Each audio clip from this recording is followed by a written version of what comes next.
শুরুতে শিরোনামে বলেছি যে মানুষের স্বাধীনতা। আপনি আমাদেরকে বলবেন যে আসলে এই স্বাধীনতার পরিধি কতটুকুন, ইসলাম মানুষকে কতটুকুন স্বাধীনতা দিয়েছে?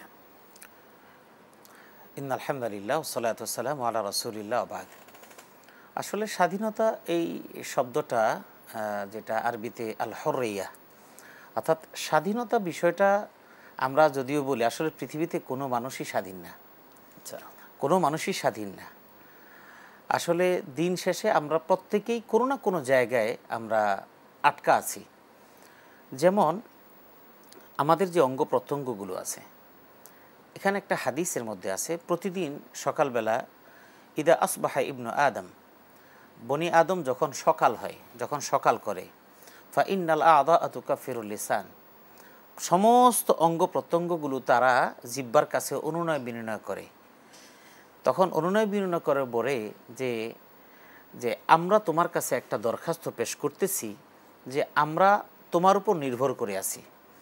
ফা ইন ইস্তাকামতা ইস্তাকামনা ওয়া ইন ইআওয়াজাজতা ইআওয়াজাজনা, তুমি যদি এলোমেলো হয়ে যাও তাহলে আমরাও এলোমেলো হয়ে যাব, তুমি যদি স্থির থাকো তাহলে আমরা স্থির থাকব।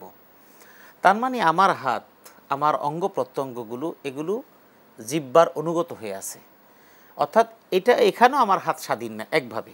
দ্বিতীয় কথা হলো, আমাকে যে আল্লাহ সৃষ্টি করেছেন, আমার যে দেহ, এটা তো আমার না। বিষয়টা এই জায়গাটায় আমার হাতটা আমি চালাইতে পারি, সেজন্য কি আমি আগুনের মধ্যে দিয়ে ইচ্ছা করে পুড়তে পারবো? সে এখতিয়ার তো দেওয়া হয়নি, সেই এখতিয়ার দেওয়া হয়নি। এখন যদি কেউ বলে আমার হাত আমি পড়লাম, তাতে কি? যে কারণে সুইসাইড করাটা হাদিসের যেই ভাষায় বলা হয়েছে যে সুইসাইড যারা করবে তারা জাহান্নামী। কেন জাহান্নামী? এই জন্য জাহান্নামী যে আমার জীবনটাকে নিঃশেষ করার মতো আমার এই অধিকার আল্লাহ আমাকে দিয়ে দেয়নি। আমাকে আল্লাহ পাঠিয়ে দিয়েছেন আল্লাযী খালাকাল মাউতা ওয়াল হায়াতা লিয়াবলুয়াকুম আইয়ুকুম আহসানু আমালা, যে আমাকে জন্ম দিয়েছেন, মৃত্যু দিয়েছেন, সব দিয়েছেন। মধ্যবর্তী সময়টুকু আল্লাহ পরীক্ষা নেবেন, জবাবদিহিতা আছে। এই পরীক্ষা নেবেন কি? বিপদে মুসিবতে সংকটে সহ্য করতে না পারে আত্মহত্যা করলাম, এটাই তো আমার পরীক্ষা, যে আমি এই অবস্থার মধ্যে নিজেকে কতটুকু আল্লাহর উপর সুপর্দ করতে পারি। হয়তো 5 দিন পরে এটার সমাধান ঠিকই হয়ে যাবে। এটার জন্য আসলে আমরা কেউ স্বাধীন না।